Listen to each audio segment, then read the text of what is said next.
So geometry nodes isn't something that we usually use for typographic animations, but I think it's quite powerful in its procedural nature. And yeah, I think there's a lot of possibilities in there. So yeah, in this tutorial, I'm just going to be showing you a few options, a few routes you could take, really using that strings to curves node and seeing what we can do with it. So I'll just be running you through a couple kind of approaches. There's not necessarily a set outcome for this, but just kind of showing you the system, what you can make with it, and setting you guys up to hopefully make something cool. Hopefully you guys enjoy the tutorial, and yeah, I'll see you there. Just before I get into the tutorial, I'd just like to let you guys know that I do have a Gumroad with a bunch of free assets for you guys to use, so feel free to check that out. Also, definitely have a look at my Instagram and check out some of the work I'm uploading. A lot of the stuff I upload there, I end up doing tutorials on in the future. So it's great to see what you're gonna get in the future, you know? Okay, so we're just gonna start out in a normal scene. We just have our default cube and we're just gonna go into geometry nodes. I'm just gonna move this across here and here. Okay, so basically we can just create a new group input, delete that, and then add a string to curve. We can just drop that in the group output, and here we can just add any kind of like random body copy. I'm going to be adding something from ChatGPT, but yeah, this could be kind of project specific or just something that looks cool. So I'm going to add that in now. So just dropping that in there. As you can see, it's in there, but the line is absolutely massive. So we need to define our box width. So we can just pull that up, and that's going to define our kind of like text frame. So we want a camera, so we're just going to add a camera and go onto it and just press G, Z, and then just pull down. Now it's just going to move this across a little bit so we can see a bit more. So I'm going to turn off some of the stuff here. So we want to add a fill curves and just drop that in there, and we can go into our rendered view. I'm in EV, and we can just set the material here and just drop that on a default material, which is just an emission with a strength of 2. So I'm gonna make the cap height align. I'm actually just gonna close this area so we can see a bit clearly. In our camera view, I'm just gonna go into our viewport display and turn that up. Okay, so I'm just gonna grab a typeface. So I'm gonna be using Helvetica, and yeah, I'm just going to be dropping the size a little bit and just pulling this up a bit so it's within the camera view, like so. Okay, so to actually kind of bring the text in and out, we can use a slice string, and what this does is it just cuts off the text based off of its value. So if we select this and bring it into here and then just plug that into the string, it's just going to select the next 10 characters and then just reveal it based off of the value all the way until we reach the maximum, which is, let's have a look, 418. So we can select that and then just copy and paste it so it's 0, hit I, go to 2 seconds, make sure that you're at 60 FPS, and then just paste that in there and hit I. And what we can do is we can set the interpolation to quintic and the ease mode to out, and then it should look something like that. Okay, and then we can copy that there, and then I'm going to extend this out to 60 times 8, so we have 8 seconds, 140, and then plus 120, and then press 0. So it goes out like that, and then we get something that looks like this, but we're just going to make sure that we right click that and set that to ease in. Okay, so we set that to 260, 300 actually. Okay, so that at its simplest level is kind of the first approach that you can take.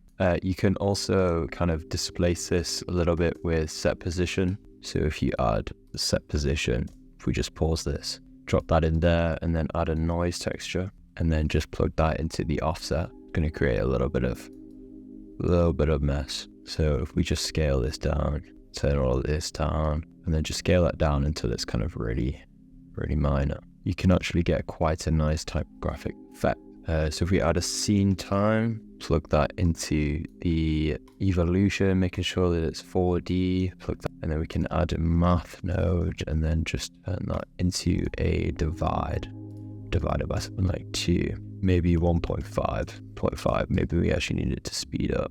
And then, you know, we can make this bigger like so. We can add another math node here maybe we want it really minor, but we want it to actually be quite stark change. So obviously it's going to get displaced quite a bit, so we need to add a transform geometry here, and we can just set this back to a decent position like so. And then we can play this, we kind of see what's happening. This is actually a little bit too fast, so I'm going to go into time stretching and just set that to 300. So that should slow it down quite a bit now. So obviously we can kind of reduce the scale if we don't want it to be too intense. Can already reduce the scale here and just divide that by quite a bit. You can kind of see how, you know, if we were to keyframe these values statically, you'd get something quite interesting. You know, you can scale, you know, bring it in like that, like more of an Apple kind of advert.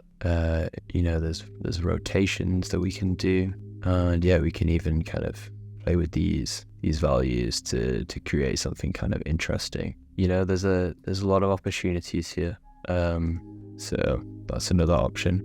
Go back, set that to 0, and just set this to a normal value. Okay.